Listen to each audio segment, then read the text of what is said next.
Great.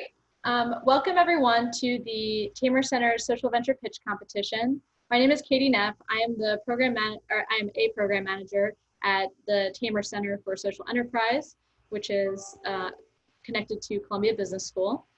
And tonight, this is a social venture pitch competition that is the culminating event for a workshop that 8 ventures participated in last Friday for 4 hours with another set of investors and entrepreneurs. Tonight we have 2 investors who also have dipped their hands in entrepreneurship a little bit as well, and they have never met the ventures before. They haven't seen their pitch decks, so they're coming in with fresh eyes and ready to ask some questions along the way. So thank you all for joining us. Thank you, Sydney Thomas and Casey Santiago, for joining us. I will give you a brief introduction after I go over the sequence. Unfortunately, our 3rd judge is not able to make it anymore, but we do wish her well. And with that, this is how things are going to go. So we actually have 7 ventures tonight. We also had another one that was not able to make it for personal reasons. And you can see in the chat function the order of pitches and the pitcher of that venture. They each have 5 minutes to pitch their venture using a presentation. And we have a timer here, and she will come off screen and let you all know when your 5 minutes is up. And when you're at 5 minutes, just please just wrap things up. Then the judges have 6 minutes to ask questions. And after that, we will give you all a little bit of time to turn over and go to the next venture. So we'll do that 7 times. And you might wonder, how are these ventures being scored? Well, they're being scored by a similar criteria of the Tamer Center, the Tamer Fund's scoring criteria for the Tamer Fund for Social Ventures. What we've added is a criteria for the pitch quality, and we've also really emphasized impact. But everything is graded on a 1 to 5 scale, 5 being the best and equally weighted. So a fairly simple evaluation criteria. First place goes home with 2 weeks of meal kits from Eat Off Beat or a similar type of service if you're not currently in New York City. Second place gets 1 week, which is a nice takeaway from this.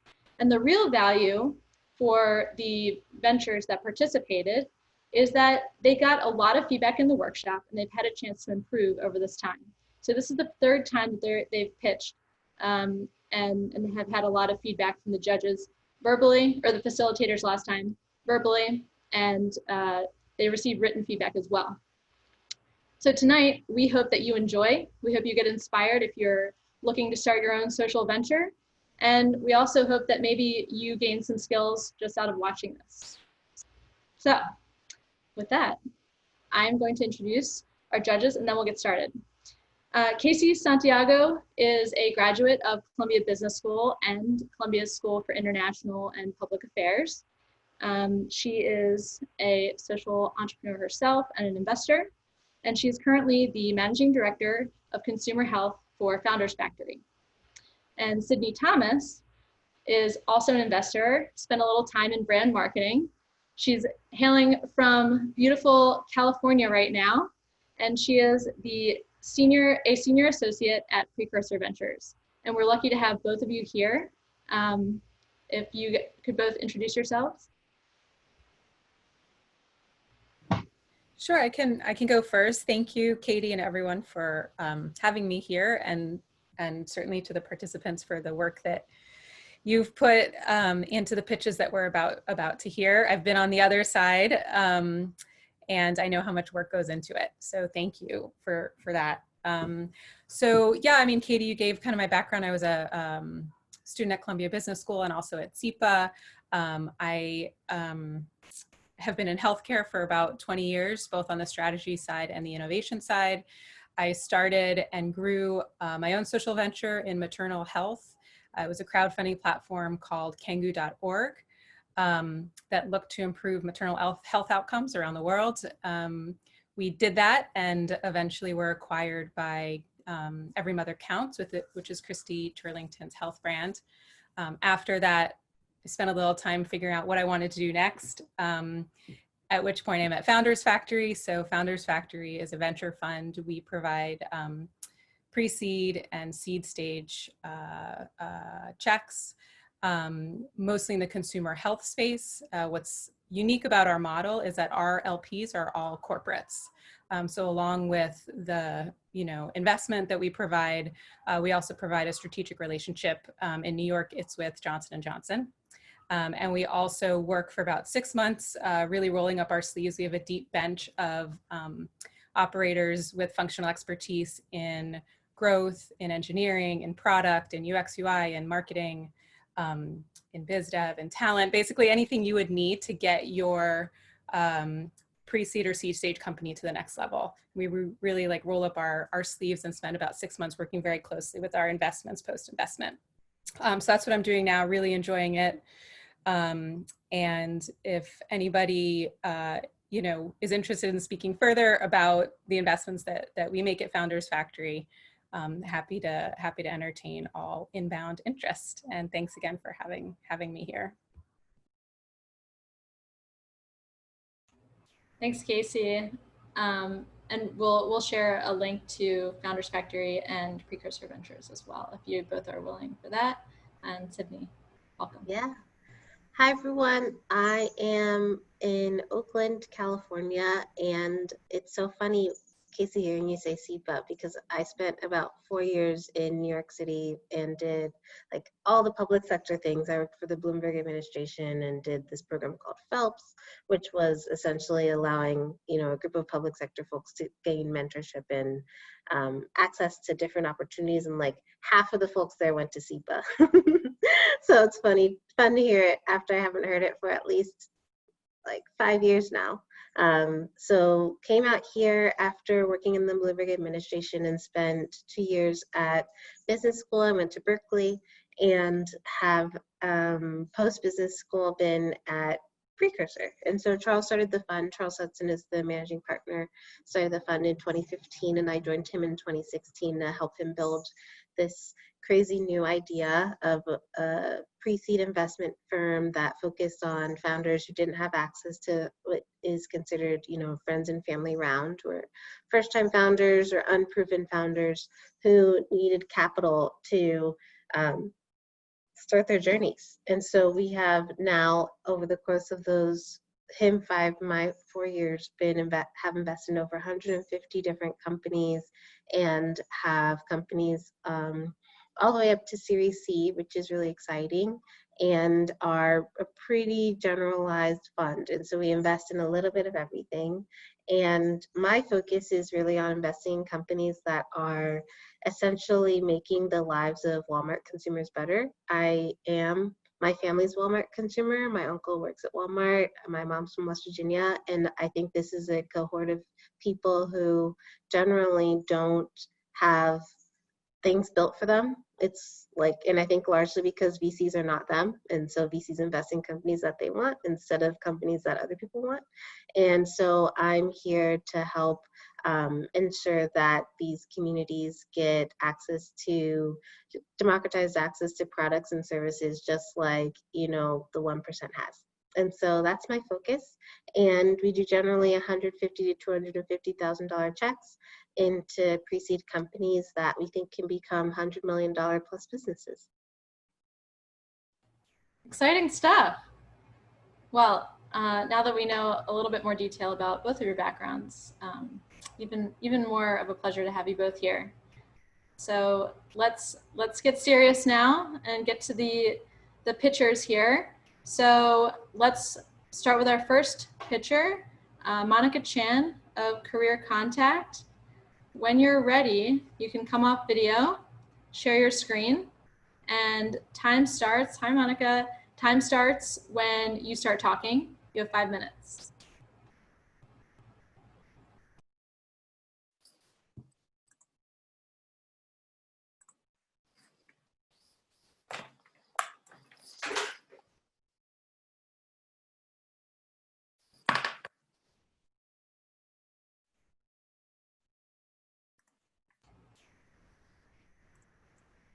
Are you able to share, Monica? Oh, there we go. Perfect. And just go ahead and in present mode. Hi, can you hear me? All right, great. Speak up maybe like a little bit more, but we can hear you. Okay, sounds good. All right, good evening, everyone. My name is Monica, and my social venture is Career Contact, a challenge-based interdisciplinary learning platform for Southeast Asian high school students and teachers that provides connections and mentorship with industry professionals. So my co-founder, he is a high school teacher in Singapore, and this is his student, Justin. He's 17 years old and about to be a first-gen college student. He's been told his entire life by family and friends that there is only one way to success. You know, stick to traditional paths, gain a skill in perhaps medicine, law, finance, which are the most common professions in Southeast Asia, and you'll be fine. However, while Justin has many other passions like graphic design, he is curious, but doesn't really know people in industry to find out more. So Justin is not alone. More than 80% of Southeast Asian youth share his sentiments. They feel that internships are equally, if not more important than in-school training. However, with only 1 to 2 full-time career guidance counselors in each Singaporean school, there is no way that all students will have complete access to them. Therefore, we at Career Contact want to affirm the notion of career nonlinearity and change this cultural norm in Southeast Asia for our next generation of youth. Well, the market in Southeast Asia is huge. So just these 4 countries alone in this map represents 14 million high school students, just like Justin, whom we can reach. So let me walk you through how Justin will use our product. It's a web app platform where Justin can browse social impact challenges curated by industry professionals and choose to work on a particular challenge with mentorship and guidance. And then he will start earning badges as he completes these challenges. And then finally, he can view these opportunities, which may be internships or volunteer work, that uses these skills that he has learned and then apply to these opportunities. So how are we gonna scale our solution? Our business model is B2B, where school subscriptions and industry income sharing partnerships are key. So connecting these to our growth metrics, within the next 18 months, we plan to onboard at least 5 schools and 20 small to medium local enterprises as industry partners.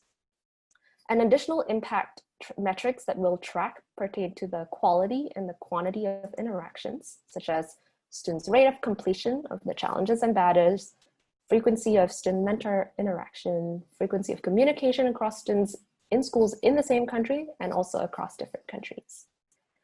Over the longer horizon, in another 3 years, we hope to triple the number of schools and industry partners that we have across Southeast Asia.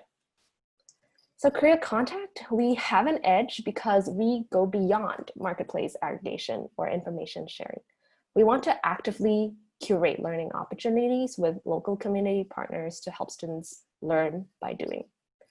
We have a number of competitors globally and regionally, but we pride ourselves mostly in active mentorship and cultural relevance to Southeast Asia. So who's behind it all? Well, it's me, I'm a co-founder. I'm an EdTech researcher right now at Columbia Teachers College, and I'm from Singapore. I've spent the last 5 years designing EdTech solutions for public and private schools in the US and internationally. And Kahao is my co-founder and CTO. He's currently an economics high school teacher based in Singapore, and he has a wide Southeast Asian network. He also had previous experience in software engineering and investment in Indonesia and the Philippines. And we now lead a team of 5 technologists working on the web platform and 10 Southeast Asian teachers working on curriculum development and outreach. So far, we've received a small grant of $3,600 US from the Singapore Ministry of Culture, Community and Youth. We've also had 1,300 plus high school students sign up for our mailing list in less than a month. And we've conducted outreach to 20 out of 24 high schools in Singapore so far in the last 2 months. And really right now, we're looking to take it a huge step further in our software development process and operations. So we're raising $30,000 US. We'd also love your advice on business model strategy, as we intend to work with schools across different governments in Southeast Asia. And we see that this may be a potential issue that comes up down the road. And also we're seeking advice on incorporation processes. So I hope you support us in our journey to help students like Justin nurture a growth mindset and creative confidence to design an innovative career for themselves. Thank you. Thank you, Monica. You can stop share and I'll open the floor for the judges. Judges, you have 6 minutes to ask questions.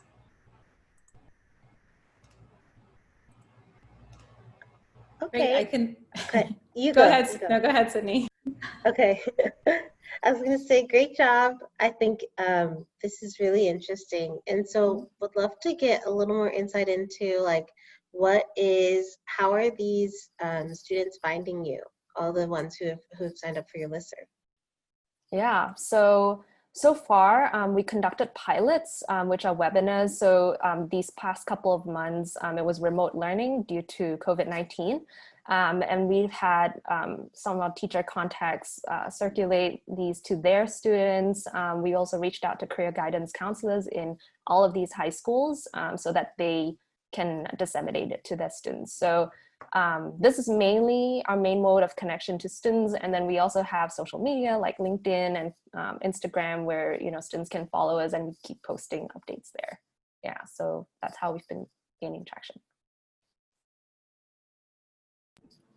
What are you learning from the interaction with the students?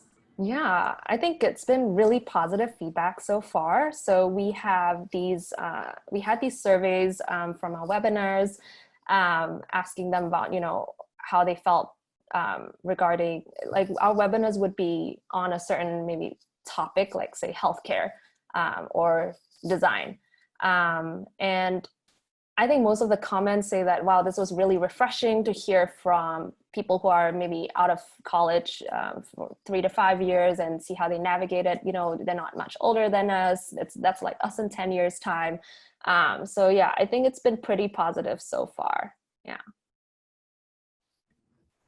Great. And so you mentioned that you have about, I think it was 1,300 users signed up, which is great. Can you tell us a little more about the other side of the marketplace? And if you have had people agree to put up postings and how it's going with that side of it. Yeah, so for like small and medium enterprises, we're currently reaching out. We're doing some user testing with them, finding out what their needs are, if they have, the means to like curate these social impact challenges for students. I think there is definitely interest, but it needs a bit more guidance. So, it's not like they can just suddenly curate challenges.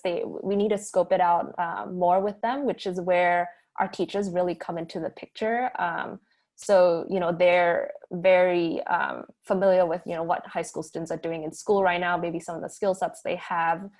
And they can be a sort of bridge to also small and medium, enterprises around the local community to help scope out challenges that are, like they're bite-sized enough for high school students. Yeah, so I think we're still working on that connection. Yeah, and it's in the process. Yeah, we're talking to quite a number of social enterprises around. Yeah.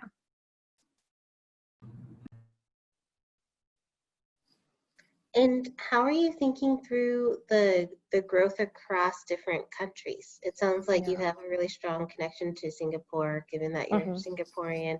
But how are you thinking about getting into the Philippines and others that might have pretty different cultures to Singapore? Yeah, indeed. Yeah, I think Singapore is an anomaly in the Southeast Asian region. So although we are based in Singapore and our pilots so far have been in Singapore, we are aware that schools also work differently in like much bigger countries such as Philippines and Indonesia. So we have a couple of advisors on our team who have a lot more experience with other Southeast Asian countries apart from Singapore. So they're helping us get in touch with people who may be based in different countries. Kahao, my co-founder, is actually part of he has connections to an Southeast Asian youth network Number from one previous platform. activities he had done. So I think we're gonna really tap in on that. So yeah, I think these are some strategies that we're going about. We've also started trying to expand our network, just to talk to teachers outside of it, you know, find out the needs, how are they different from high school students in Indonesia, what are they looking for that may be different or similar to those that are in Singapore. Yeah, we found similarities, but there are also differences just because, you know, Singapore is pretty much a developed country in Southeast Asia, and other countries are more on the developing spectrum. But yeah, I think in general, there's still that cultural norm that kind of permeates over the region. Yeah.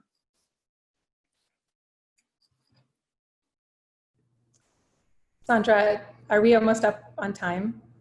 Yeah, we have about 40 seconds left. Okay. Any final questions? I'll ask one. I know 40 seconds isn't that long, but could you talk to us a little more about the competition and how you see yourselves differentiated from it?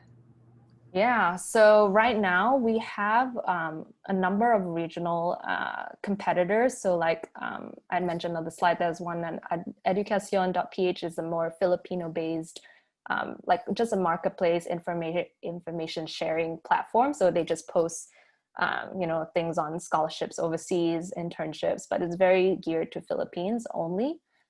There's one in Singapore, but it was only completely just mentorship, and that's it. Like there are no curated learning opportunities. So I think we want to take the best of both of these and combine it. And then I mentioned also this Coursera, which is like a global, is huge now, an online learning platform. Yeah. But we really wanted to curate our content to be relevant to Southeast Asian youth, be all about like just Southeast Asian social impact. Yeah. So I think that's where our edge lies. Mm-hmm. Great, thank you. Thank you. Yeah, thanks for the comments and feedback. Thank you, Monica. Great job. You're done. So go ahead and you can stop sharing your video, and judges, just giving you a moment to put down some notes, and I will call up our next contestant, who is Satvika Kumar with MyVet. And you can come on. There you are. You're on camera. Welcome. Just take a second. The judges are still putting their notes in. So we'll get you set up. Great. We can see your screen. Okay. Can you hear me? Yes. Can hear you. Okay.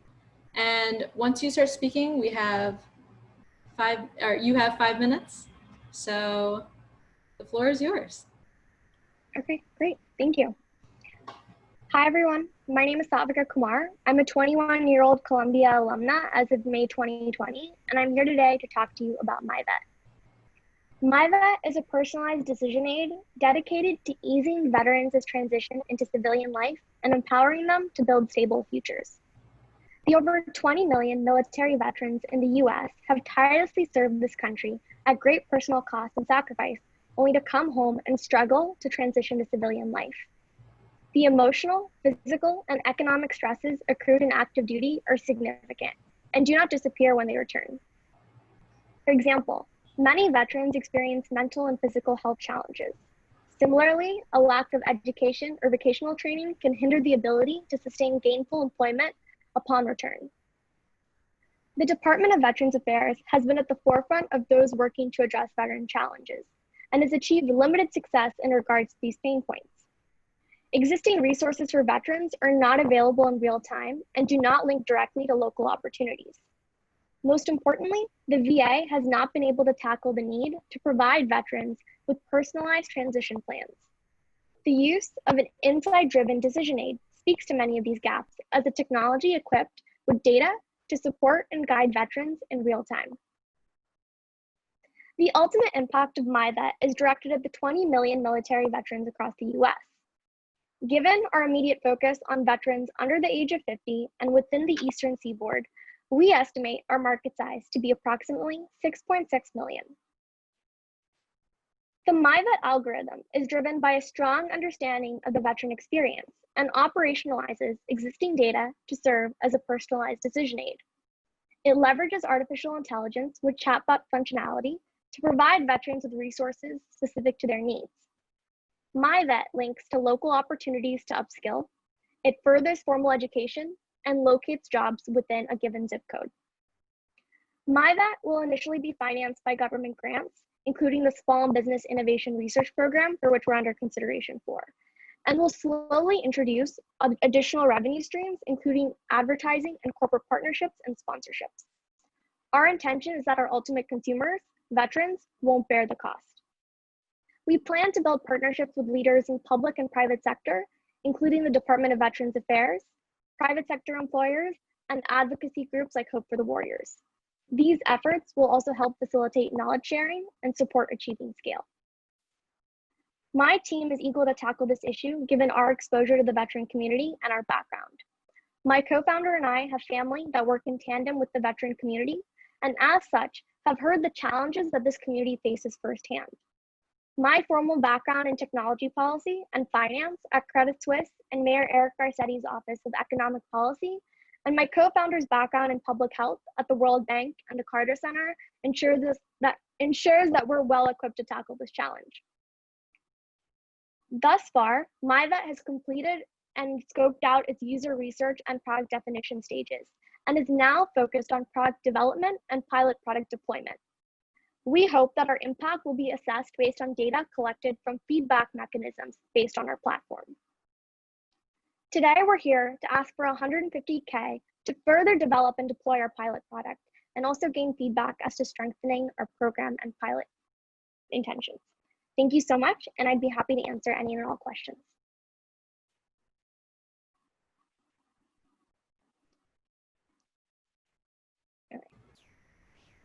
Go ahead, judges, the floor is yours. Okay, great. Thank you so much for that presentation. So my first question to you is if you could tell us a little more about what is coming up through the interviews that you're having and through the initial work that you're doing as the main pain points for your users, as well as what are some of the initial features that you're thinking about would be part of the MVP for what you want to build? Yeah, so I think through our interviews, the one recurring theme was just in terms of the many resources that are available. People are noticing that in hindsight, they didn't realize a lot of things existed, or a lot of programs and opportunities were available or eligible for them. And finding ways to bridge that information gap would be really valuable for many of the people that we interviewed. I think another aspect is the idea of a linkage. So right now, the way we've designed MyVet is to bridge existing gaps in resource, information, and care. But for some people, they want something longer than that and with more longevity. So something that they can carry with them as they move into professional life and so on and so forth. So that could be a potential growth opportunity in terms of transitioning MyVet from being a linkage system to get veterans from point A to point B to something that's on their path throughout.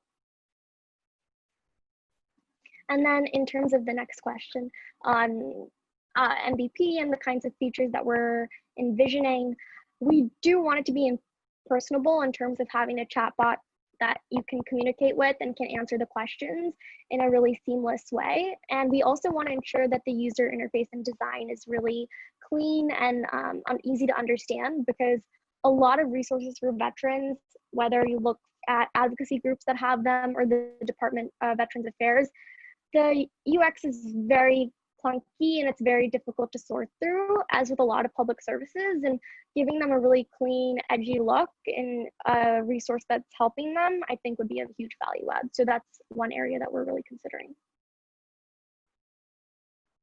Could you give us a little background into like how you got into this specific idea, and like what have been some of the conversations you've been having with vets to inform this business? Yeah, so for me, from my background, I've always been invested in issues of digital divide and equity. I really started about 10 years ago with a nonprofit called the Learning Pathways Project, which was part of the first wave of STEM education and technology education. And that taught me a lot about digital inequities and how they seep beyond just what kind of tablets or tools that we have access to how do we engage in an increasingly digital world. And now when we have so much information, I think public services and a lot of my research and work so far has been geared to how we can make public services more friendly in a digital way, but also more accessible across contexts.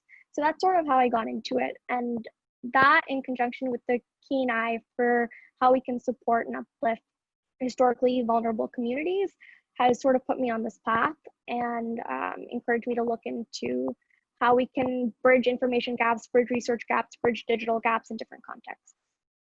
Nice. And so could you give me also kind of like the second though around like how the conversation's gone with vets? Like what is their reaction when they learn more about what you're building?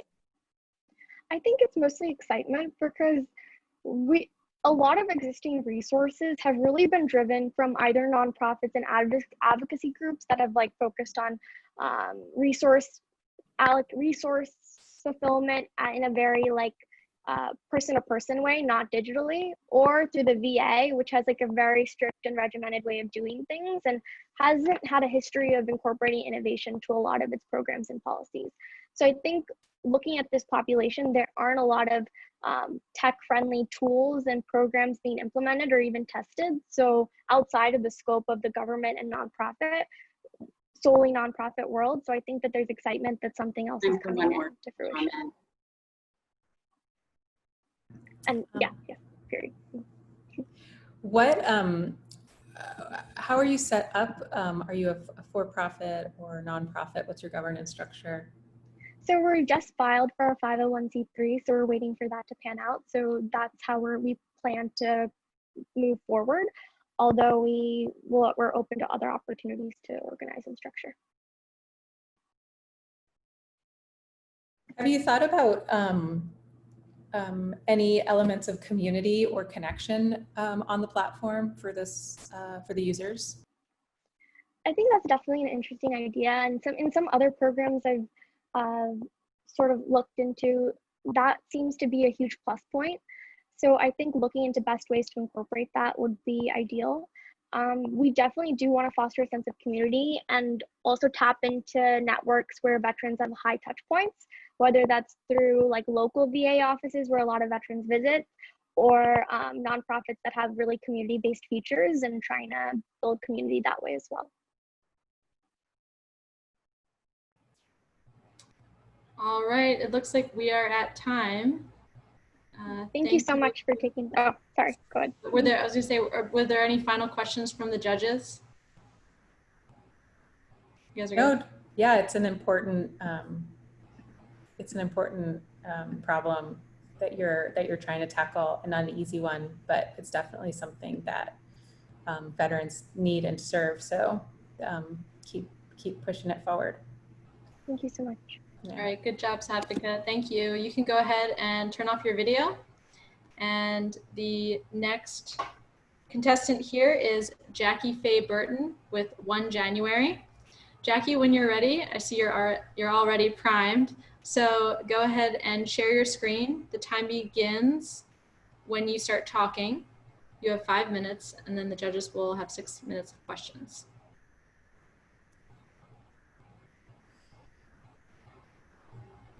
Okay, so we're going to start in 1999 when the U.S. was playing China in the World Cup.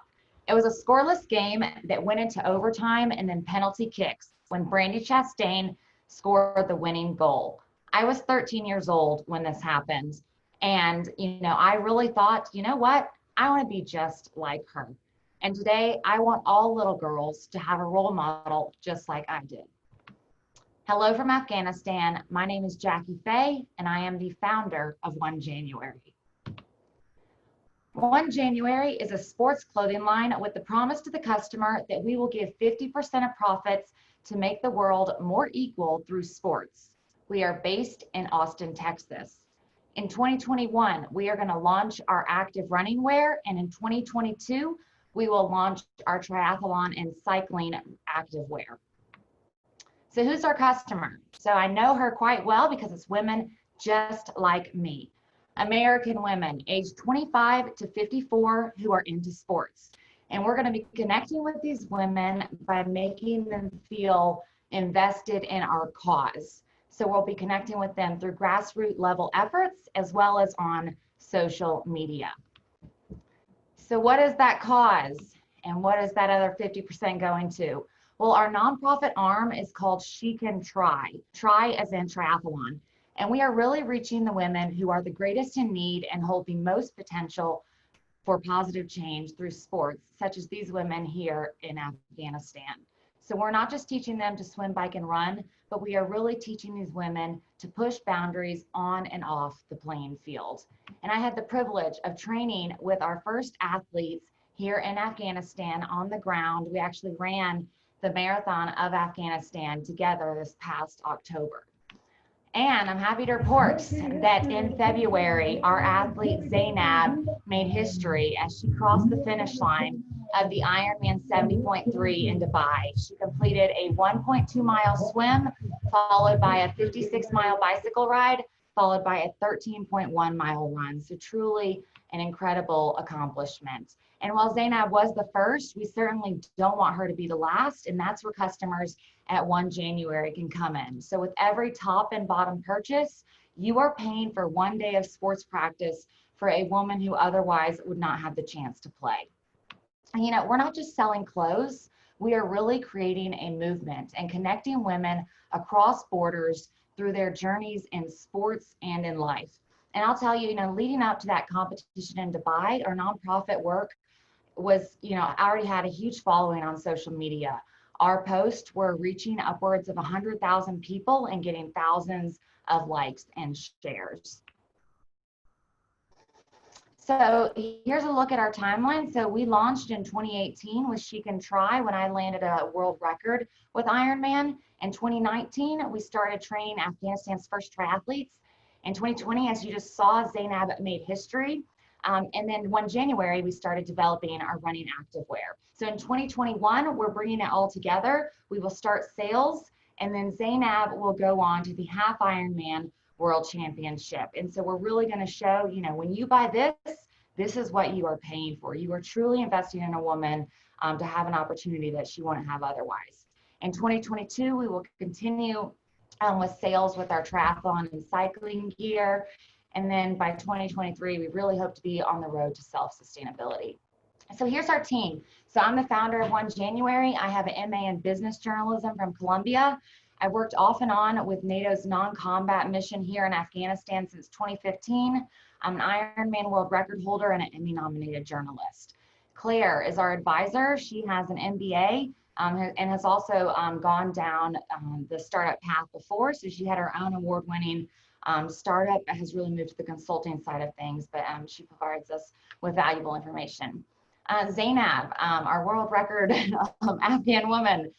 So she is our director in training for She Can Try. She has a BA from American University, and we are working diligently to get her to the US to get her master's degree in the next year.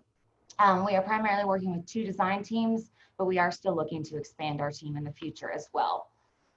So here's your opportunity. We really want to get an investment of $40,000 to help with our initial product purchase. Again, my name is Jackie Fay, and I am the founder of 1 January. Thank you, Jackie. Judges, floor is yours.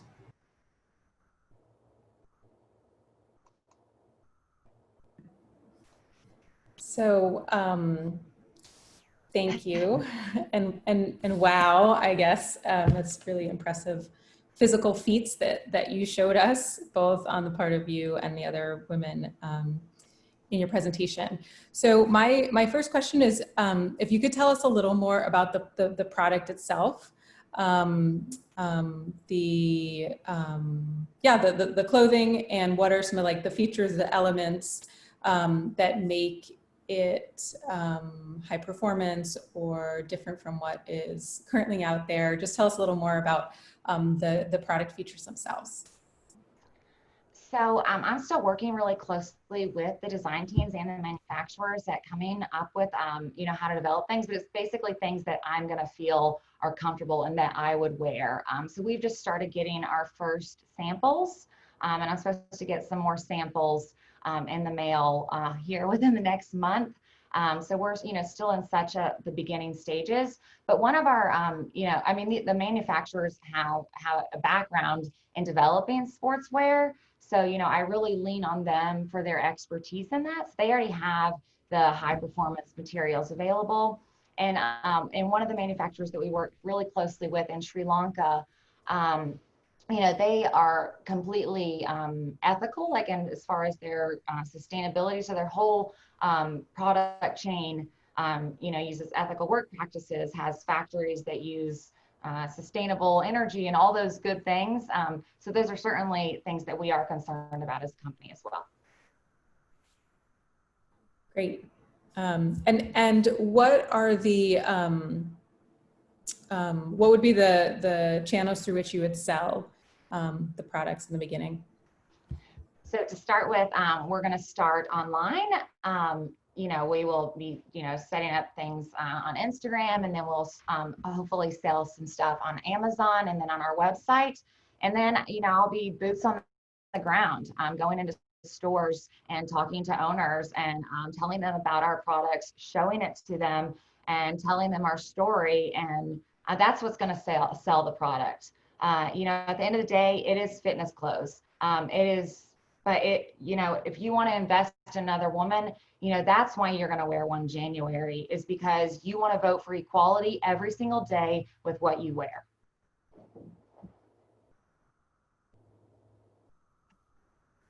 Awesome. Congrats on everything you've built. I'd love to hear a little bit more about what are the first products that you're coming to market with? Is it going to be like cycling pants? Is it going to be sports bras? Like what is the first kind of like, I guess, slate of clothes, and then how are you planning to build out from there? Yeah, so we're just going to start with running clothes because that was the easiest to develop. So we're going to start with a sports bra, a pair of running shorts, some leggings, and a shirt. And then those will be, so literally 4 products, and those will be done in different color schemes. So very, very simple, but high quality. And because the triathlon clothes as well as cycling shorts are a little trickier to develop. And I'm also a picky customer because these are sports that I play. So, you know, when I put things on, if it doesn't feel right, if I wouldn't wear it, then I'm not going to sell it. And so, you know, that's why right now I'm focusing just on the running wear because that's the easiest. And then once we get that, you know, up and selling, then from the revenue from that, we'll start developing the cycling and triathlon wear. But we have a year and a half before that, you know, even launches in 2022. So plenty of time. Can you talk a little more about the program that the proceeds of the sales of the products will support? Mm-hmm. So in Afghanistan, you know, we want to work in any country where, you know, sports are restricted, but we are primarily focused on helping women impacted by conflict. And so in Afghanistan, we've partnered with another organization on the ground, just because, you know, they already had a driver set up, and they already knew, We have time you for know, one more then. And they also had a house, you know, where I could stay when I was training with the women on the ground. And so I would work through their operations team, and I paid them a small fee every month in order to use their employees to kind of help us with our mission. And that's kind of the model that I would do no matter where I went, no matter what country. I would partner with a local organization on the ground, pay them a fee so that I wouldn't have to hire, you know, full staff. Yeah, that makes a lot of sense.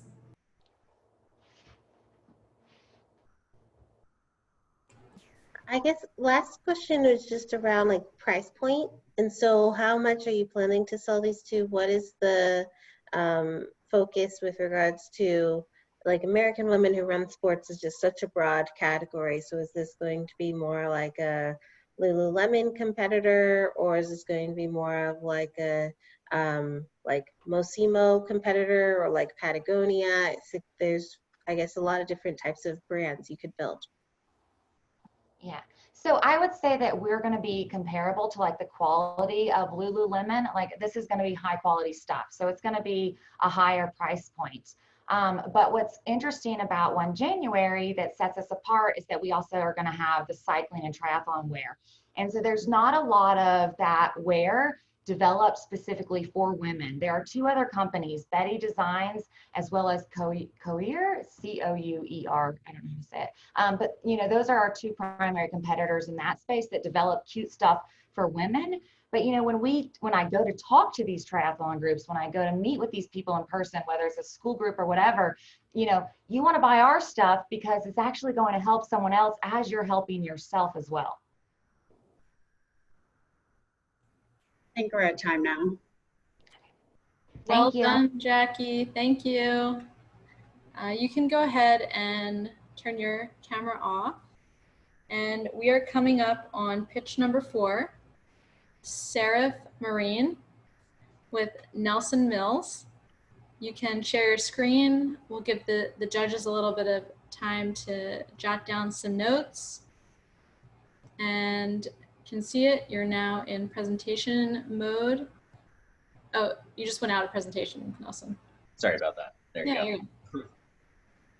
Okay, we can see it. We can hear you. Are you ready? Yep. Okay, the floor is yours. All right. My name is Nelson Mills. I'm the CEO of Seraph Marine, and we are designing and manufacturing pure electric and hydrogen vessels to save our climate and our oceans. So every vessel on our planet can be electric. And when I say electric, I mean battery powered and I mean hydrogen powered. They're just 2 forms of storing electricity. And depending on the particular use case, both are necessary to the future of a zero carbon oceans and vessels.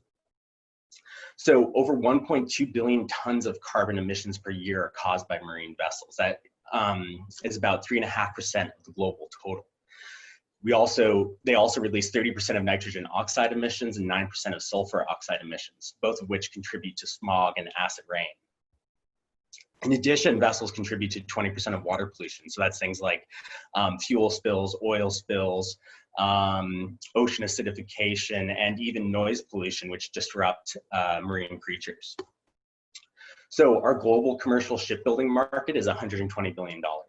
We're specifically starting with the beachhead market of 36 to 100 foot US and European new yachts, which is worth $1.5 billion. But our ultimate goal is to get into that shipbuilding market. So we're doing commercial and recreational vessels over 36 feet, direct to consumer. And we're also going to build out fast charging and hydrogen station network. So some of our competitors are pictured here, but no yacht manufacturer is taking electric power seriously, in the sense that these boats actually have really small battery packs and can only go short distances on electric power. Otherwise, they're hybrid with diesel generators. So why start with yachts? It's a highly fragmented market with inefficient competitors, so we can be price competitive. It's also a perfect test bed for technology. We can start at a small scale and build technology that we can then scale up to cargo ships, because they're essentially the same, just at different sizes. There's also a built-in charging network and charging culture. Right now, a typical yacht will go to a marina while they're traveling and charge for anywhere from 8 hours to 36 hours. So a lot of that infrastructure and that culture is already there. And owners are under pressure, not just yacht owners, but also commercial ship owners. Emissions agencies are increasing emissions restrictions, and the public is tired of seeing wasteful burning of diesel and other fuels on our oceans. So our first vessel will be a 70-foot pure electric yacht that has a large enough battery pack that it can go 10 to 12 knots, which is about 14 miles per hour for about 150 miles, right? So that's basically what your typical weekend cruise is with the yacht. Here's an initial CAD drawing of it. So each yacht will sell for 4.4 million. Total cost around 2.7 for a gross margin of 37%. So every 70-foot vessel we launch will save 300 tons of carbon emissions, reduce noise pollution, reduce oil and fuel spills, and help halt ocean acidification. But the real change comes when we scale up to the cargo ship level. That'll save 450,000 tons of carbon emissions during its useful life. That's equivalent to taking 12,000 cars off the road, not to mention the reduction in oil spills and ocean acidification. So within 3 years, we can be at full production with our 70-foot yacht and also create 70-foot passenger ferries based on that same hull platform. Within 8 years, we believe we can deliver our first cargo ship, which would be in excess of 500 feet long. So the biggest challenge we face is making advances in hydrogen storage for our bigger ships. So we need to come up with the next generation of hydrogen storage tanks. With our experience in composites research, though, we think we are the team to do it. So I'm the former hull development project lead at electric boating startup Pure Watercraft. Harry Clegg, our CTO, has a doctorate in engineering and is a former research engineer at the National Composites Institute in the United Kingdom. And my brother, Freddie Mills, is the director of sales. He's spent over 10 years as a yacht and commercial captain and has deep connections with vessel owners. So far, we have 2 potential pre-order candidates representing contracts worth $8.8 million. For funding, we're seeking a $2 million investment that'll help us complete R&D for the Pure Electric yacht. Yep, and I'm Nelson Mills, and I hope you can join me to change the way we travel on our oceans. Thank you. Thanks, Nelson. Go ahead, judges.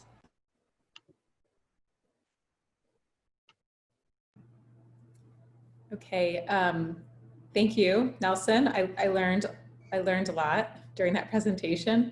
It's not an area that I know a lot about, but thank you for the statistics. It helped to understand what the impact could be. So a couple questions for you. The first one is, who will be your first customers? How will you get them, and what's the sales cycle look like? I imagine the price point is quite high. So tell us a little more about how you look to secure your first customers. Yeah, so my brother's been working in the yachting industry for a long time. He's currently the captain of a $5.5 million yacht. So he knows these owners. He's deeply connected with them. And so two of the owners he's worked with in the past are really interested in going electric. And typically, yes, it is like a high net worth individual for the yachts. And it is a relatively long sales cycle, but at the same time, one of the advantages of yachts is that they're used to paying throughout the build. So our production costs are essentially covered as we build the yacht, which is nice versus having to pay up front for production costs. Great. And can you tell us a little more about your background and why you are the person to bring this company to life? Yeah, so I actually grew up on a sailboat in the Caribbean. I was homeschooled along with my brother, Freddie. And I've been in the marine industry. I've grown up on boats. And I've also been working for Pure Watercraft, which is a electric boating startup focusing on small planning craft. So they're not really a direct competitor. So I have experience and connections with naval architects, with yards, with engineers in this industry. And then together, our team as a whole have been working for the last 2 years on a couple interesting projects, including a radical hydrofoiling electric boat and a major composites refit for another pretty radical boat. So we have deep industry experience and connections. That's really cool. Thank you. Mm-hmm. And so as you're thinking through like your point with regards to how fragmented the yacht industry is, it sounds like your brother has some really great relationships with kind of like the first cohort. Then how do you think you might be able to like systematize kind of like the sales process as you grow outside of your brother's relationship base? Yeah, so So the market is fragmented, but actually like access to customers is not too fragmented, because pretty much most sales actually occur through boat shows and yacht shows, which happen all over the world. So there's actually a really easy path to gaining customers. It's basically you just attend these shows. I mean, it's also PR, marketing, all those things are factors, but when you go to these shows, you know you can buy it. For example, I was talking to a rep at Beneteau, and he went to the boat show at Miami and sold 10 $3 million yachts while he was there. Wow.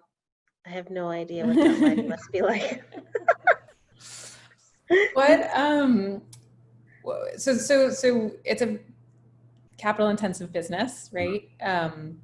What are you thinking of in terms of your fundraising needs, and how long, I know you said this, but just if you can repeat it, how long it would take you to get to market with your first boat? Yeah, so you know, the reason we're focusing on the yacht market is because we can be relatively price comparable.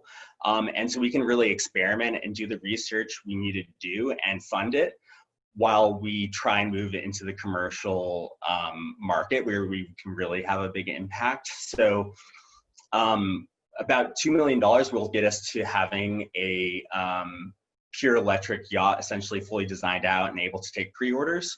It won't get us through tooling. That'll probably be another couple $1 million. But one of the interesting things we can also do is view our whole platform as modularly, kind of like a car chassis. So based on the same 70-foot yacht hull, we can create different top sides and create the first production electric passenger ferry. For example, there's tons of them operating just in the New York City metro area and the San Francisco metro area. So yeah, we see ourselves in terms of funding, you know, we're probably looking at, you know, $4 to $5 million to get to actual production. But within 3 years, we could have this built. Have you looked at other models, you know, maybe retrofitting existing yachts, or other models short of building, you know, building something new? Right. Yeah, so there are certain competitors out there already, like Torqeedo and Ocean Volt, that are essentially just providing powertrains. But there's a huge advantage in looking at this as in an integrated design standpoint, in that we're looking at auxiliary systems, we're looking at the hull, we're looking at the powertrain, and designing those together in an integrated sense will actually achieve much better efficiency. And I think long term, that's what we need in order to really change this industry. The boats that are, you know, most of our competitors are parts integrators where they buy stuff off the shelf, and they're just not getting the kind of range where they're going to make any impact, where someone who has a gas powered boat is going to buy that, because the performance is not comparable. Great, thanks. Oh, perfect timing. Great job, Nelson. And thank you. You can go ahead and turn off your video. I'm going to try to move a little slow so the judges have a little time to collect their thoughts. But our next pitch is Patrick Baruza with Hubbub. You are on it. Thank you. Awesome. So let's just give them 1 second. Sure.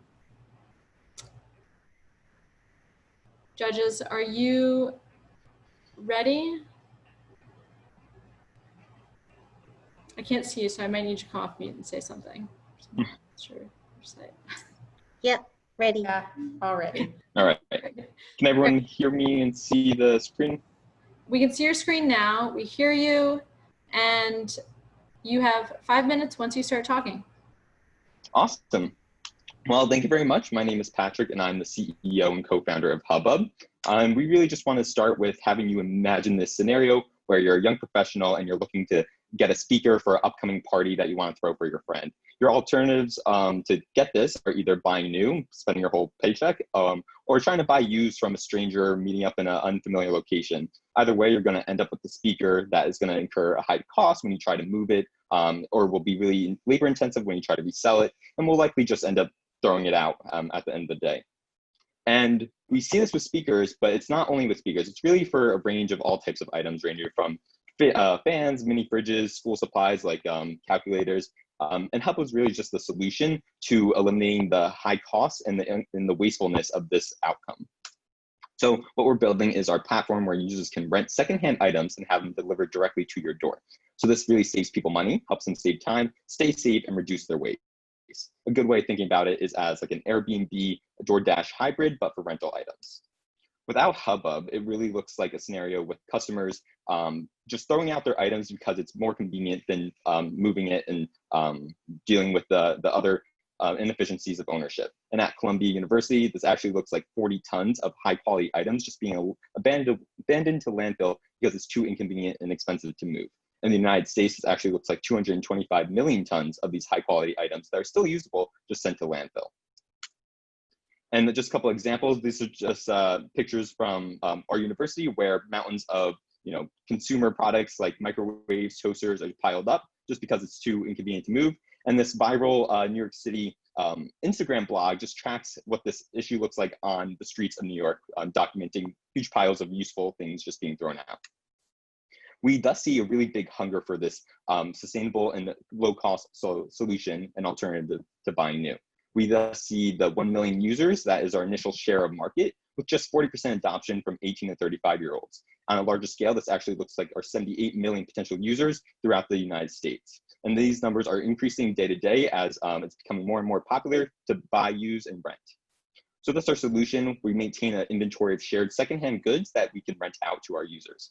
This inventory is made up initially of Hubbub-owned items to overcome the chicken and the egg problem, which is just a fact of early stage marketplaces. But over time, we will then have private listers use their own items to populate our inventory. Hubbub at the core picks up and delivers these items to our consumers really conveniently for them. And we're looking forward to the chance to upgrade to a freemium subscription model, charging a little bit of an extra fee for additional features. And at the end of the day, we really just want to build our new standard for sustainable consumption. And looking at the current landscape, Hubbub is far ahead from all of our competitors. We have a distributed storage strategy where when we have that inventory held in our listers' homes rather than us having to pay for storage, we avoid huge costs there. We have reliable item quality through our several layers of item verification and quality checks to make sure when a customer orders an item, they'll get exactly what they ordered and there's no risk for being ripped off or having something that doesn't actually work show up at your door. Our low-cost model is intrinsic to rental marketplaces where because we're renting out items, the cost that the users will see is at a fraction of retail prices. And this really accommodates the typically financial stricken target customer that we're looking at. And thus our delivery network really plays into the high standard for convenience that our consumers have in this day and age. Our traction over time, so we've seen our features work because we launched on Columbia's campus with an MVP, where after 7 weeks, we saw 60% growth up until the point that COVID-19 kind of shut down New York City and the world. But we have regrouped and are working up to our launch for September, where we'll really blanket the Upper West Side of Manhattan. And just through this first 2 weeks of launch, we will be offsetting about 20 round trip flights between New York City and London worth of carbon emissions. So just a couple weeks there allows us to do a large amount of good. Our team is really our unfair advantage in all of this, where we have not only experienced the problem ourselves, but we've talked to several hundred potential customers who have intimately experienced this problem and had a lot to say about their experiences. We also are the experienced users of this and equipped to execute on our solution. We have worked with a student organization to put on a similar type of model where we've really seen how popular it is for people to rent and use items rather than buying new. And thus we have the engineering expertise too, combined with our backgrounds in engineering, to take what we've seen in these inefficiencies from our, this small student group and combine it with our experience in technology and consumer-centered design to build up a scalable and efficient solution. So our financing goal is 300,000, gives us 12 months runway to really accommodate 200,000 customers across Manhattan. And in 3 years, this will let us blanket the New York City market. So thank you, and we hope you help us out. Oops. Thank you, Patrick. Go ahead, Thank you.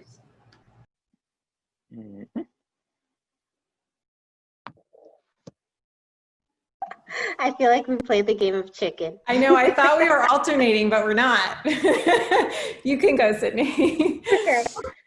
So I thought that was really interesting and would love to hear about, how things have changed with regards to consumer appetite in renting and borrowing things from other folks with the COVID situation that we're in right now. Yeah, that's really interesting. So we had, at the base of our model, we have to put a lot of attention to cleanliness and consistency of our item quality, even without COVID going on. The reputation of used and secondhand goods is notoriously low because people don't trust the quality of the item. So we were already focusing on making sure everything that we have is a very high standard for functionality and cleanliness. With the COVID situation, we're actually better equipped because our delivery network really just consists of 3 parties rather than the several hands that a typical new item passes through when you're shipping it across the country. So we have ability to really track each leg of the journey from this item to someone, such that we can guarantee full understanding of who has touched that item and make sure there's no issues of contamination. And if there is, we're able to execute on addressing that right away. Could you break down for me, maybe take like one item or one example, sort of exactly how it works? So you have inventory, maybe you have invested a little bit in getting that inventory, or that inventory comes because you are like picking something up that somebody is giving away or donating. That's the first part, correct me if I'm wrong. And then the second part is somebody says, I want to rent an item that you have. And then you deliver it to them, you charge them like a monthly fee until they're done with it. Is that right? Yep, more or less. A fun example, like our first really early on launch, we saw online, we were tracking what people needed online. We saw someone who wanted a mini fridge for a few months, and I was walking around and I saw a good condition mini fridge just on the stoop, and I took it in, cleaned it up, repaired it a bit, and then got it to that customer within about 2 hours of seeing that person needing it. And then we charged them through Venmo because we were pretty early on. And then we picked it up when they're no longer needing it. Got it. How long do you think on average people will be renting each item from you? Yeah, it's really cool because we have like several different layers of items. So someone who wants a mini fridge will likely need that for a little bit longer, from like closer to 3 months. But someone who is just renting a TV or projector for like a game night or a video movie party, those things would be a little bit more temporary, from a weekend to a full week. So that allows us to also address the demand without having like super large surges, because we know there's going to be some longer time scales for items, but we're also going to be able to see some more consistently rented items on smaller time scales. When we get to really long time scales, like pushing past a year, we try to stay away from those, because at that point, it almost is the unit economics don't work out. And if you are not moving within a year, maybe you should just own your item just to really hold on to it rather than trying to rent it out. Okay, great. And what are you thinking about in terms of pricing?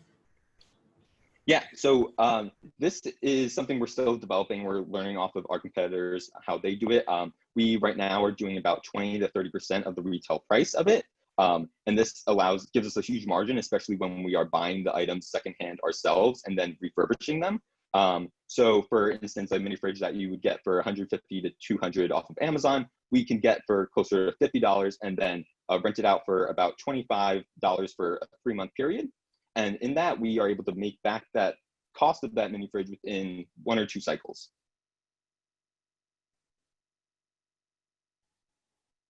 How do you think about like the overall SKUs in order to be like useful for everyone? Because I assume like, somebody might want a mini fridge, but then somebody else might want to rent, I don't know, like a cooler, and then somebody else wants to rent, maybe a bike. And so how are you thinking through, is it like targeting a specific consumer first? Is it only allowing a certain number of SKUs on the platform first? Or how are you thinking through the overall kind of growth strategy? Yeah, that poses a really cool challenge for us, where we know that our initial target, that being college students, we really know what a college student wants. So that gives us a base range of items ranging from small appliances to textbooks to mini fridges.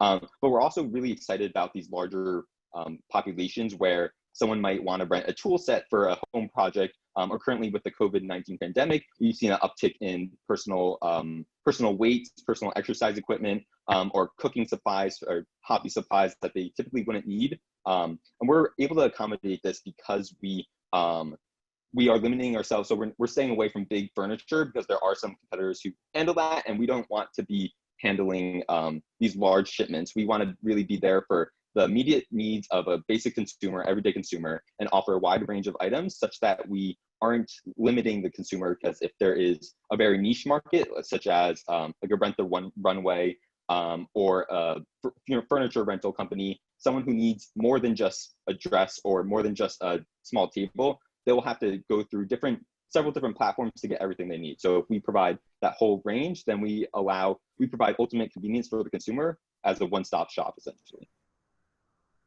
Have you started developing the tech to support this type of marketplace? Yep. So we initially operated just by monitoring social media, seeing what people needed, and then figuring out how to get it. We have transitioned to building up the actual marketplace platform where it'll display all the listings and allow us to track the availability of the items and align our delivery schedules with the user's availability for delivery. Going forward, we want to put some of this money into building up our software engineering team to really hone in on this last mile delivery. So when we scale throughout, through larger cities, throughout the rest of New York City and beyond, we really need to look at the efficiencies between route optimization, and that's going to take a little bit more focused energy rather than just making a bunch of runs and hoping that they're efficient. Thank you, Patrick. Unfortunately, we're out of time. Thank you. So great job. And we are actually going to move on to our sixth and potentially final pitch. Unfortunately, we had another venture that was not able to make it tonight. So Boda Coffee with Hamish Dave, you are the last but not least venture. We can see your screen. If you could do just a quick sound check. Awesome. Can you hear me? We can hear you loud and clear. Fantastic. All right. You have 5 minutes and then 6 minutes with the judges. Q&A. Are you ready? Yep. All right. The floor is yours. Perfect. Thanks, Katie. So everyone knows somebody who loves coffee. I'm Hamish Dave, and I'm building Boda Coffee, a direct-to-consumer coffee business that ethically sources premium beans from the birthplace of coffee, the African continent. 4 cents. Take a moment to think about that number for a minute.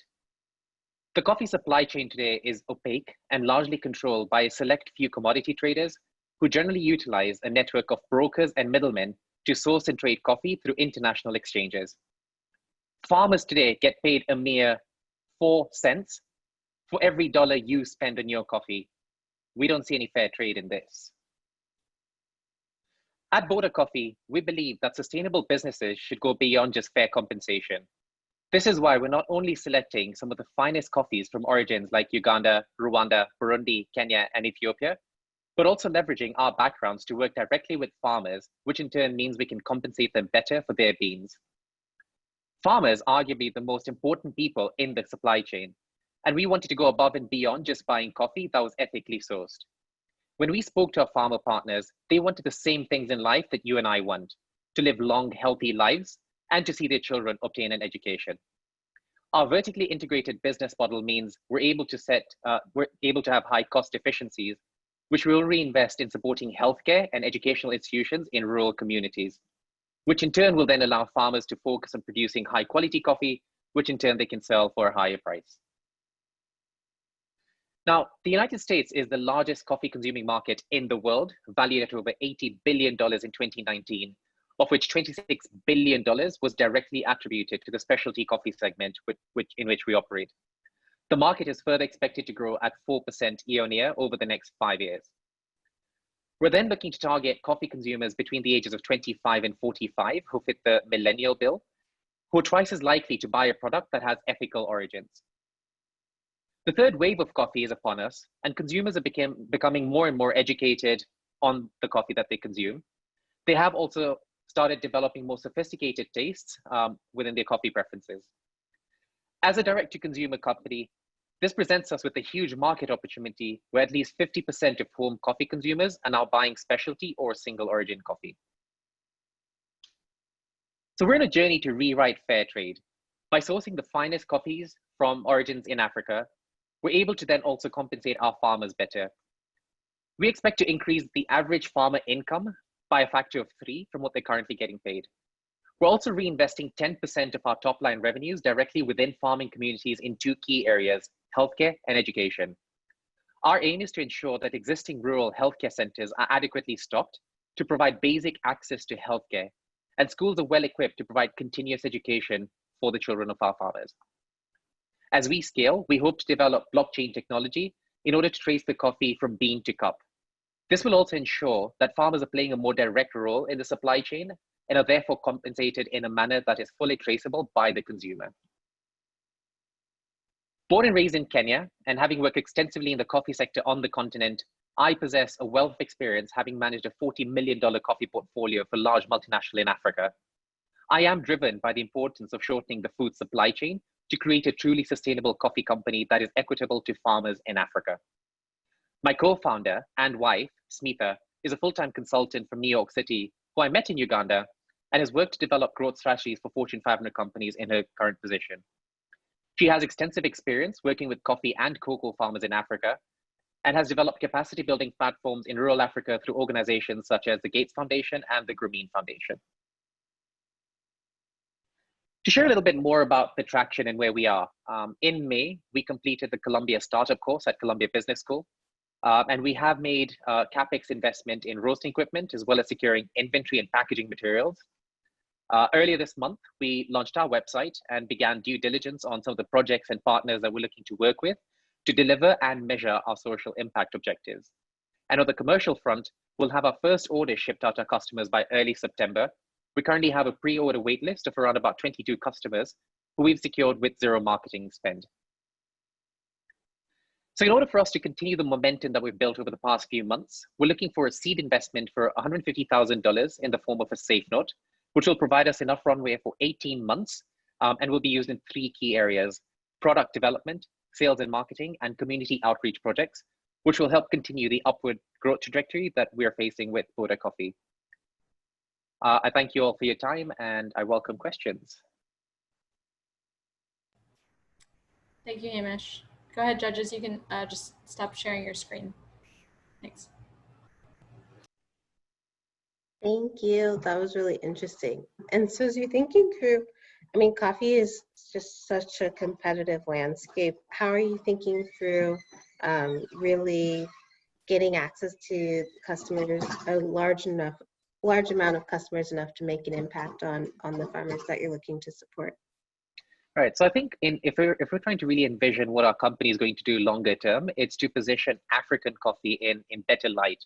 I think, quite frankly, here in the US, just because origins in Central and South America are closer, they're the more ready available coffee. So what we're really trying to do is create a brand around African specialty coffee, and hoping to gain enough momentum with the existing third wave of coffee, where consumers are becoming more educated. They are refining their coffee palate, if I can use that term, and are appreciating coffee that has a different range of flavor profiles, smells, and also has a story and a journey behind it. So that's really our longer term vision in terms of how we see customer acquisition. Can you tell us a little more about how you'll sell to customers? Sure. So at the moment, it's been purely organic. I've been through Columbia Business School, so I've had tons of classmates who've been supporting this cause after sharing with them my experience working in the industry. A lot of business school students that we reached out to when we conducted our own surveys have then gone on and spoken to friends who've ended up placing some pre-orders. I think moving forward, we're trying to channel as much sales as possible through our website in order to keep our overheads low, so that we can still continue to pay much higher price for the product. We're trying really hard not to fall prey to a very large marketing spend, and reinvesting money where it should be reinvested.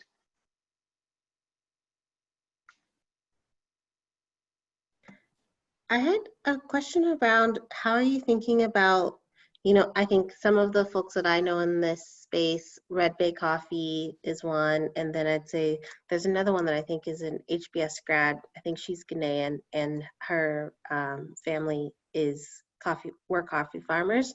And so I think this is happening. And so how are you thinking about your differentiation amongst the African-focused coffee brands that already exist? Yeah, I think that's a great question, Sydney. So we're really leveraging my personal experience. One, being born in Kenya, having exposure to the coffee segment on the entire continent. I do agree. I think there are individuals who are trying to help specific countries. So I know there's people from Cameroon, people from Ghana, as you mentioned.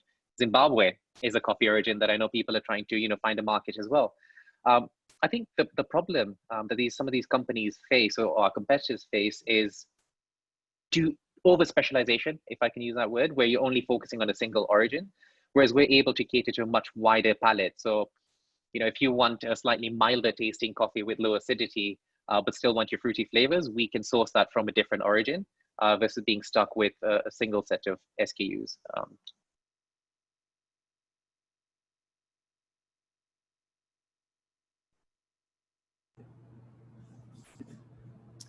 Any other questions? Yeah. Okay. Yeah. So, Hamish, tell me a little more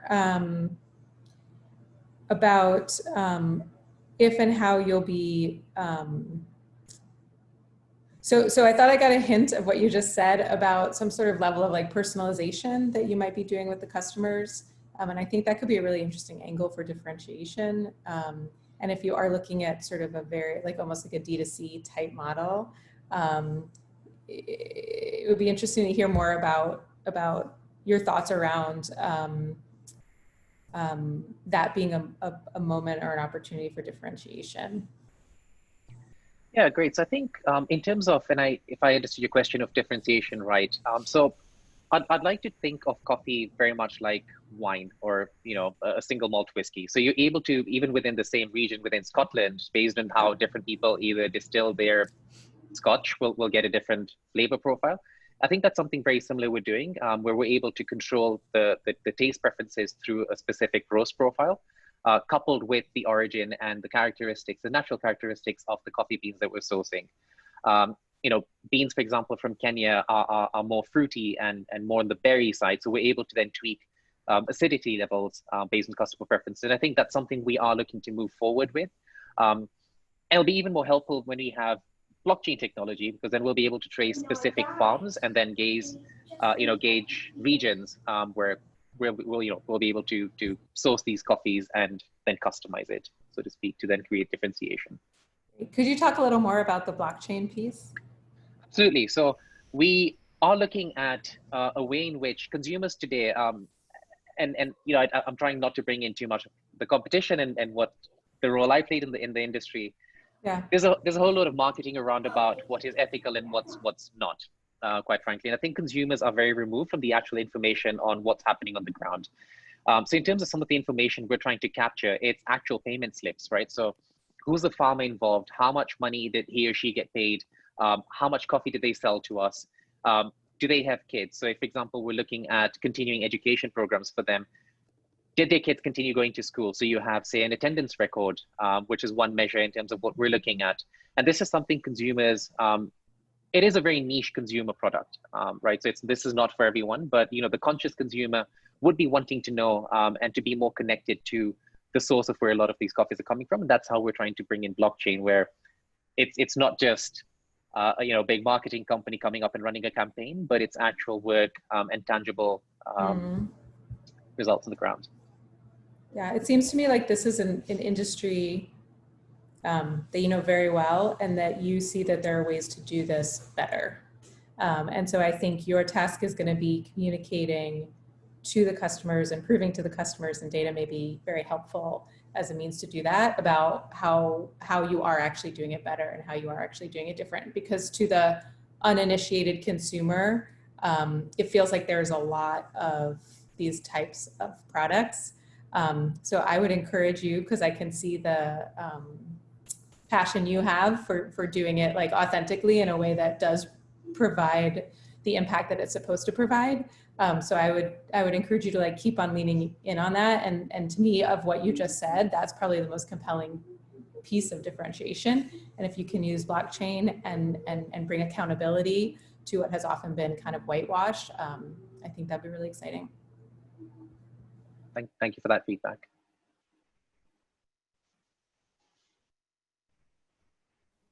We have time for one more comment. I have one more, Yeah. which is that we love to invest in husband-wife teams for what it's worth. And I'm sure people will, have different opinions on that. But, we think if you can make a life partnership work, you can certainly make a business work. And there's a level of commitment to it that is very, very solid. So I anticipate you will probably have people falling like,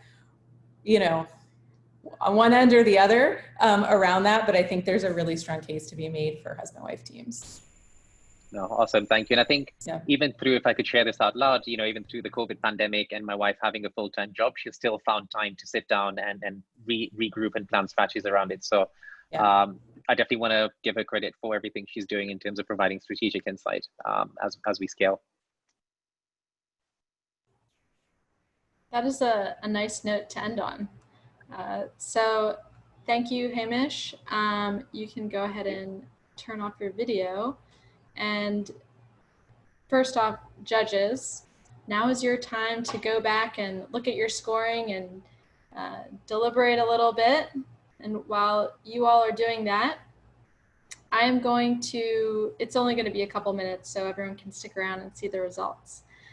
I was going to just say a few things about what we have coming up at the Tamer Center, and then I'm going to ask one of the facilitators who is joining us tonight to speak a little bit about how even in just 3 rounds of pitches and feedback, how the ventures have evolved and become, at least from my perspective, have dramatically improved their ability to communicate their visions. So well done from my perspective, but I'll have Keith Katz come here in a second. So what do we have coming up at the Tamer Center? I know everyone is very curious.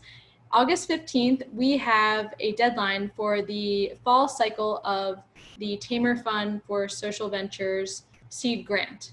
Seed Grant is up to $25,000. We award about 3 to 4 every academic semester, fall and spring. And you can attend our info session tomorrow, July 31st, 1 to 2 p.m. Eastern Standard Time. If you have any questions, I will provide a link in the chat to all attendees in case you're interested. It's a link to the Tamer Center website. You can scroll down to where it says upcoming events and register for the event there.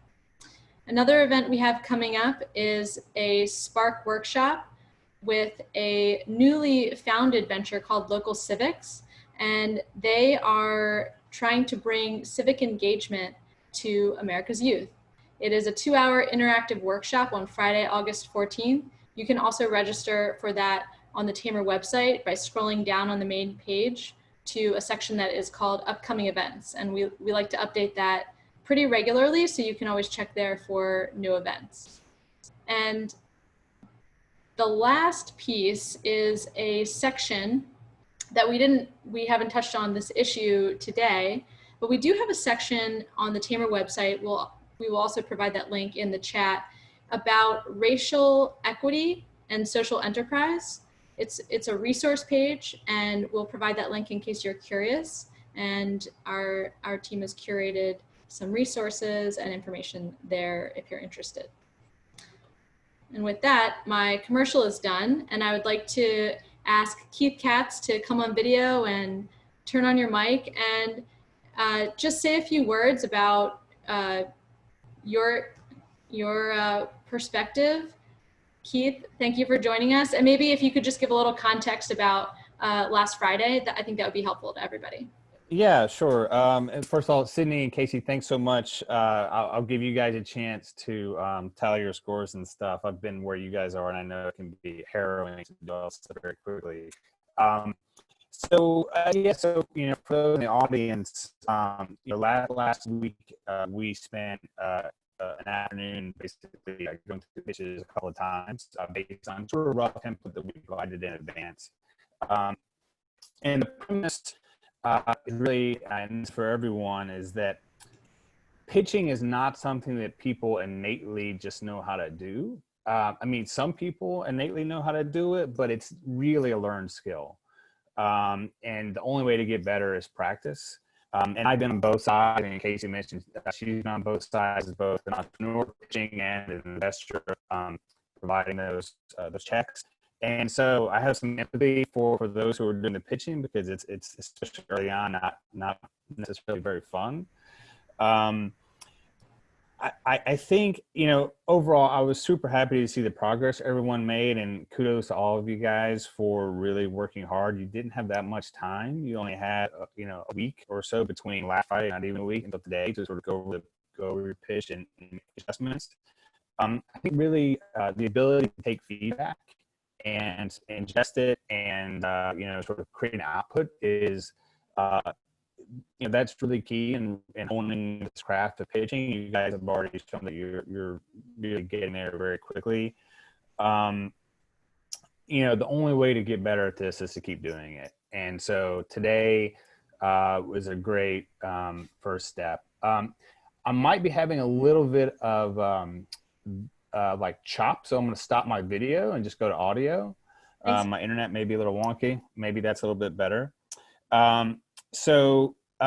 You know, the last thing that I'll mention is that, you know, last week during the presentation or during the workshop, we did spend a lot of time on content of pitches itself. That was intentional, so that Casey and Sydney had opportunities to really dig in. And I think that, you know, that the next step in your pitching skills is to continue pitching to investors, and then trying to sort of suss out the feedback that they provide you, so that you can start finding through lines in that feedback and incorporating that into your pitches. So what we've been focused on so far is focusing on the pitch itself and sort of the content and the flow and the presentation. You'll be able to start making adjustments to the content about what's resonating and what's not once you start listening to a bunch of investors and sort of understanding what's being consistently delivered back to you. So that's the next step in taking in feedback. But overall, thank you so much for working so hard over the last week. I was feverishly taking notes again, and we'll provide another round of feedback to you guys. And hopefully you guys will continue your pitching journey, and I have no doubt you'll all be very successful. So thanks very much, everybody. Thank you, Keith. Keith, before you go completely off mic, would you mind saying your key 3 points of advice again, since you were a little choppy there, so just in case anybody missed it? Yeah, if I can remember them, I will certainly do so. So, you know, I guess the 3 key points are that anyone can learn to pitch, but it is a learned skill, and you have to, 1, practice a lot, and 2, be able to take feedback well and understand, you know, what it means when you're getting positive feedback or negative feedback, and how to make adjustments. You know, practice. Next step is incorporating feedback on your presentation with feedback on the content to make your pitches even better. Perfect. Thank you, Keith. Appreciate all the advice and all the time that you've dedicated to helping make everyone a little bit better. My pleasure. And I would be remiss if I didn't thank the other 2 facilitators who were a part of the workshop last Friday, which is Jesus Salas and Keith's co-founder of Execution Labs, Jason De La Roca, and they just were not able to be here tonight. So thanks to them. And we have some results. So very exciting. Judges, do you feel ready? Are you done? Okay, I've got a thumbs up from Casey and Sydney. Yep. Okay, so I would like to offer, before I announce anybody, do you all want to say a few words maybe to all the ventures? Sure. I think one of the things that I was looking for when listening in to different founders and what they're building was a I think one of the things that you don't really have huge insight to, I think especially when you're building in college or in graduate school, is just like how difficult this is in the real world, like when the rubber hits the road. And so like a true, I think, appreciation for how difficult this is going to be, and a true commitment, I think also, because it's both appreciation and commitment to what you're building, so that you have something to kind of like, fuel you up when the goings get rough.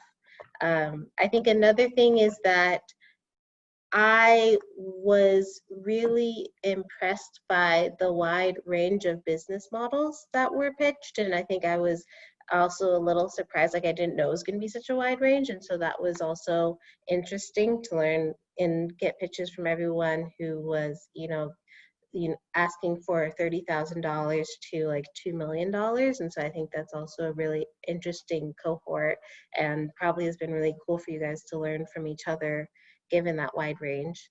And then I'd say like the last one is just that, I'd say me and Casey are two touch points of what is becoming a very large industry. And so I'd say also please take our feedback with a grain of salt, in that, like, I think Casey talked about that with Hemish around like husband-wife teams. Like every VC has a different idea of what they want to see, why they want to see it, what success looks like. And so I'd say also, I hope that, despite who wins tonight, that you all have, that that this is just two people's opinions and everyone has an opinion.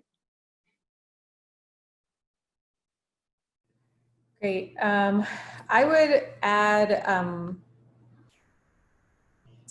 I think I would say one, like, truly great job, everyone.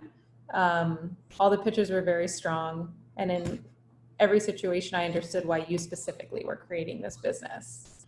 And that's really important. I think I would say any way that you can continue to build the business, regardless of capital raised, I just really encourage you to keep on building. Even if it's like on the margin every day, the further you get, the more, it's always going to be very iterative. But if you can like throw up a landing page and get people to the landing page and start getting feedback from them, obviously it depends on what your business is. That's just one example. But any way or any moment that you have to push your business forward. I know capital feels so important, and it is so important, but the truth is you can make a lot of progress without it. And then that just helps you secure that capital because you can show the traction that you've had. So in any ways that you can like go out to your potential customers, in any way you can push whatever your product is forward. A lot of it is actually within your hands to do. So I would just keep on encouraging, all of you to be really, really scrappy. And that's only going to help when you do look to raise funds. Incredible. Thank you, Casey and Sydney. And like they said, everyone is fantastic, but of course we got to have some winners. It's a competition. So I will say that the numbers were pretty close. So everyone was quite competitive here. In second place, we have Boda Coffee with Hamish Dave. Congratulations. And Hamish is not a stranger to the competitions. He was a previous second place winner, so well done, Hamish. And first place is Hubbub with Patrick Baruza. So congratulations, well done. You all really showed a dramatic change, and everyone here continue to work on what you're working on.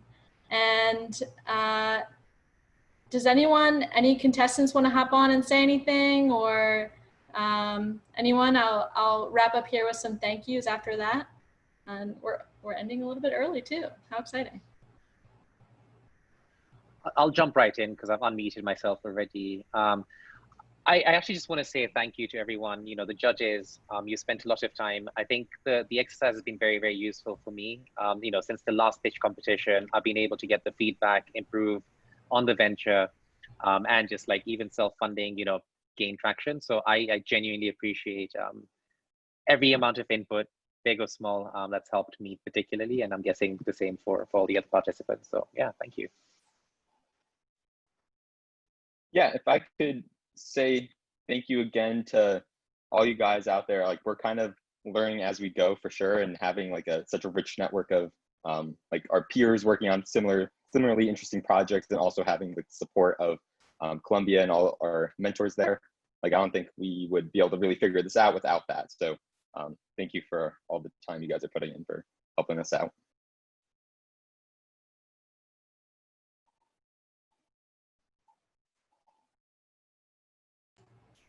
Well, I think that about wraps it up. So thank you everyone who decided to come out tonight and watch the competition.